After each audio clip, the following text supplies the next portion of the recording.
Hello, and welcome to the deep dive. So glad you're joining us today. Yeah, great to have you here. We're diving into something today that, well, I know it hits home for so many of us learning English. Have you ever had that feeling like your brain is this giant library full of English words you've seen, you've heard them, you understand them? Oh, absolutely. You recognize them on the page. Exactly. But then when it's your turn to actually speak, it's like, I don't know, the librarian's vanished and all the good words are locked up. Right, like they're playing hide and seek in your own head. Yes. And you just can't get them out. It's a completely normal feeling, actually. Almost everyone goes through it. Really? Okay, that's good to know. Yeah, and that feeling. It's basically the difference between what we call passive vocabulary. Okay. Those words you understand when you see or hear them, and active vocabulary. Those are the words you can just, pull out and use effortlessly. Naturally, without even thinking too hard. Exactly. And our whole mission today in this deep dive is to help you turn those passive words, the shy ones, The shy ones. into your active partners, your go-to words for conversation. No more hiding. Okay, I'm ready. Because this isn't about, memorizing huge, long lists, right? Which, let's be honest, feels impossible. Like trying to memorize a phone book or something. Totally useless, yeah. We're going to look at smart ways, maybe even some fun ways to actually use these English words in your real life. That's the goal. Build that confidence, word by word. You ready? Let's unlock this thing. Let's do it. So first up, let's talk about maybe a common mistake. A stumbling block. Does this sound familiar to you listening? You sit down, maybe you find an article or you look up words. You pick out, say, 20 new words. Yep. Feeling very productive. Totally. You write them down, maybe you say them once, and then, I don't know, 3 days later. Vanished. Like Yeah. they were never there. Exactly. Like little linguistic ninjas gone. And it's so frustrating, right? Because you did the work. Oh, it is. But that vanishing act, it happens for, a pretty clear reason. It's about how our brains work. Okay. Tell me more. Well, when you learn words just by themselves, like in isolation, Yeah. your brain doesn't have much to connect them to. Right. No context. Precisely. Think of it like someone hands you one single beautiful brick. Okay. A brick. It's a brick, you know what it is. But what can you do with just one brick?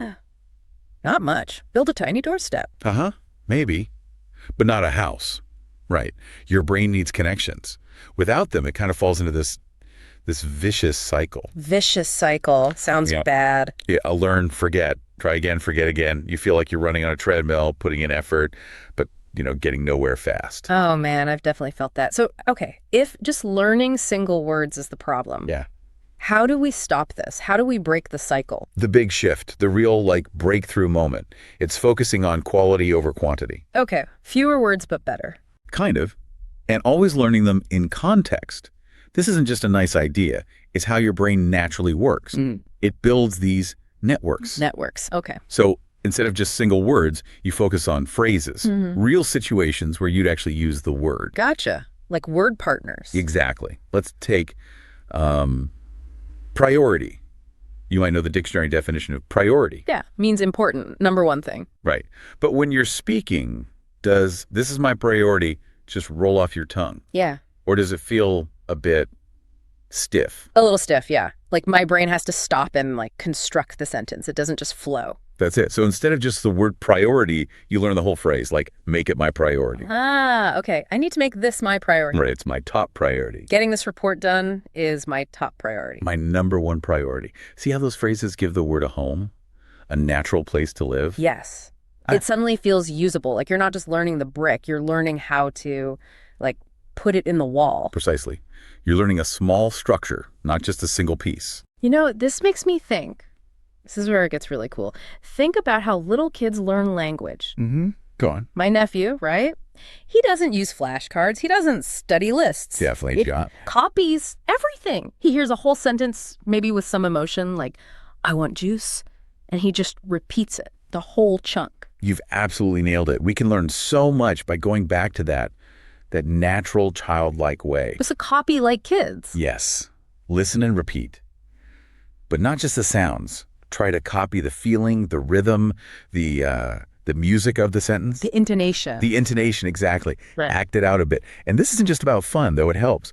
When you're engaged like that, using your voice, maybe even gestures, Getting into character. sort of, your brain actually releases chemicals like dopamine. Think of dopamine as like hitting the save button on your computer. Whoa, a save button for my brain. I need that button. We all do. It literally helps strengthen the connections for those words, making them much easier to remember later compared to just, staring at a list. Yeah. Okay, that's a game changer. So how can we do this? Give us some fun, practical ways to hit that save button. Absolutely. Here are a few things you can try, like today. Okay, I'm listening. 1. Rewatch your favorite TV shows or movies. Seriously. Yeah. Even if you know them by heart. Even the ones I've seen a million times. Especially those. Pick a tiny bit, one line, maybe a quick back and forth. Listen really carefully to how they say it. Okay. Then pause it. And you say it out loud. Yeah. Try to match their sound, their rhythm. Do it a few times. It's like mini acting for your vocabulary. Haha. Okay, mini acting. I can try that. What else? 2. Listen to podcasts. Like this one. Shameless plug. Haha. Maybe. But when you hear a phrase you like or something useful, pause it. Say it out loud. Don't be shy. Say it like you mean it. Right. Talk back to the podcast. Got it. And 3, combine reading with audiobooks. See the word on the page, hear it spoken naturally in a story. That double input, really powerful for making things stick. Reading and listening together. Okay, makes sense. Now, let's be real for a second. You listening, be honest with yourself. Does learning new words sometimes feel a bit, boring? Like homework. A chore. Yeah, exactly. Like something you have to do, not something you want to do. But what if it could actually be fun? Something you genuinely look forward to? It absolutely can be. And again, there's science behind this. When learning feels good, when it connects to your emotions, those brain pathways, those connections, they don't just light up, they get stronger, reinforced. But if you just try to cram a random word in, your brain's like, meh. Nothing to hold on to here. It's like trying to grab smoke, right? It just slips away. Exactly. It feels fleeting because for your brain, it is fleeting without those connections. So we need to make our brain want to keep the word. How do we sort of hack our brain to do that? Great way to put it. Hack the brain. Yeah. Okay, here's some ways to build that connection. Tap into that brain power. Okay, hack number 1. Relate it directly to your life.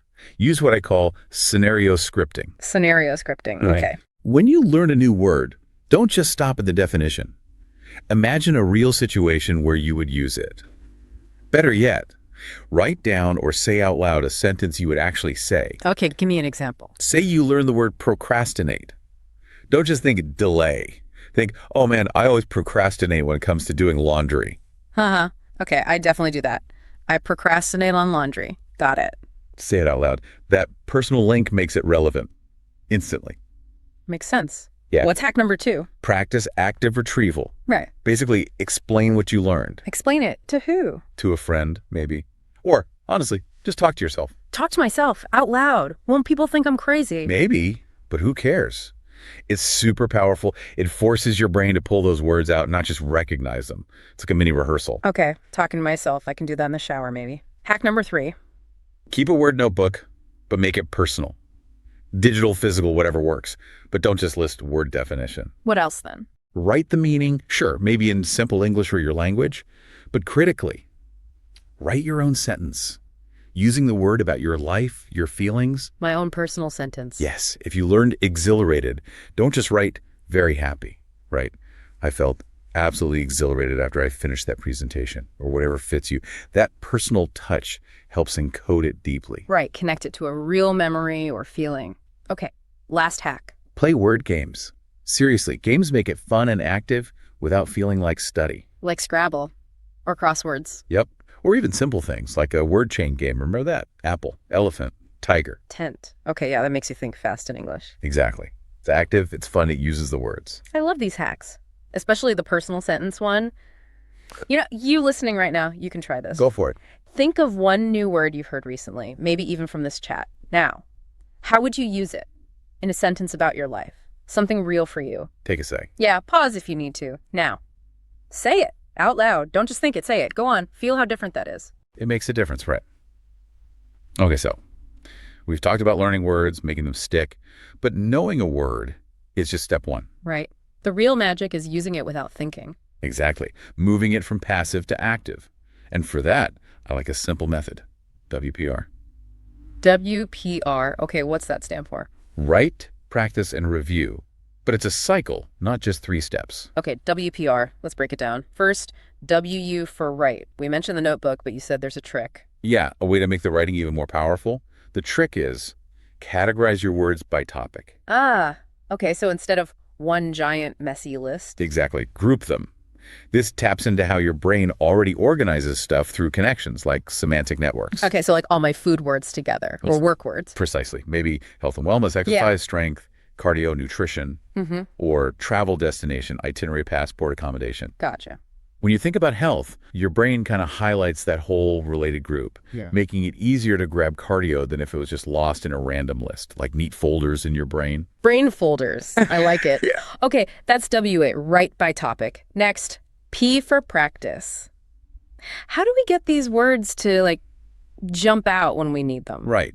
Active practice. Once you have your topic list, the next step is write short sentences or even a little paragraph or a mini dialogue using as many of those new words from that specific topic as you can. Ah, so use the words together. Yes.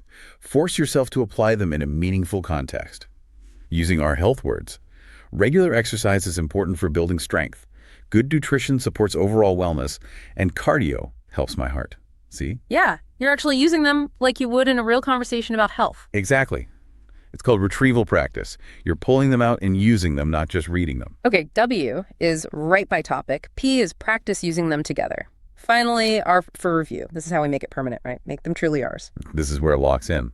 But again, how you review matters. Don't just read the list. Please don't just read the list. That's the old way. Instead, when you review, reread the sentences or paragraphs you wrote during the practice step. Ah, read my own writing back to myself. Yes, it's super effective. One, you see the words in context again. 2, it's familiar you wrote it, so it connects easier. Yeah. And 3, because they're grouped by topic, your brain reinforces that whole network. That makes so much sense. It's like strengthening those brain folders. It's active review, much better than just passively looking at definitions. Okay, WPR. Write by topic. Practice using them together in sentences. Review by reading your own sentences.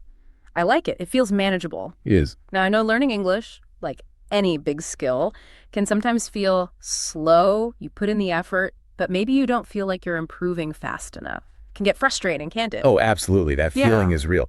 But it's so important to remember, language learning, it's not a race. It's not a sprint. It's a marathon. Or maybe just an incredible journey. Unlike, say, learning to type faster where you see quick gains, language takes time to really sink in and feel natural.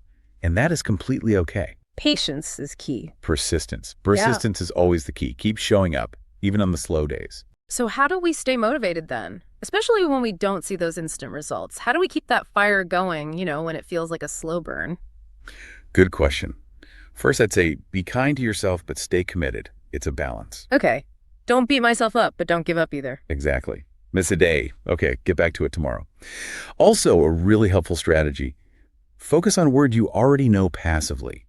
Words you recognize, but just don't use. Activate the ones already in the library. Yes. Practicing those intentionally makes your speech smoother, less hesitant, less robotic sounding. That alone is a huge confidence boost. That's a great tip. What else? Ask for feedback. Or, even better, record yourself speaking, maybe once a week. Ooh, record myself. That sounds scary. It can feel weird at first. Yeah.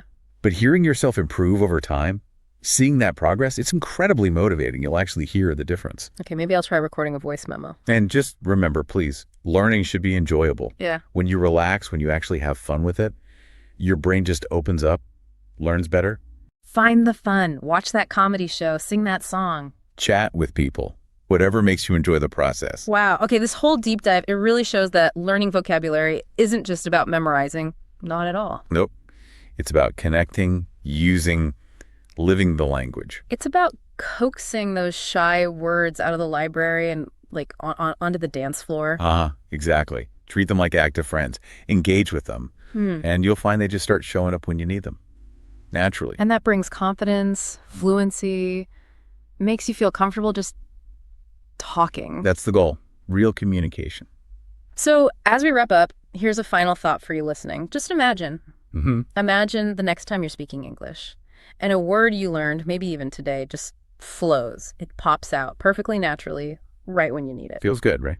How amazing would that feel? What new things will you talk about? What ideas, what dreams will you share when those words become truly easily yours? Something to think about. Definitely. Thank you so much for joining us on this deep dive today. Yeah, thanks for listening. Keep exploring, keep growing, and please keep enjoying your amazing English journey. Absolutely. Keep at it. We'll talk to you next time.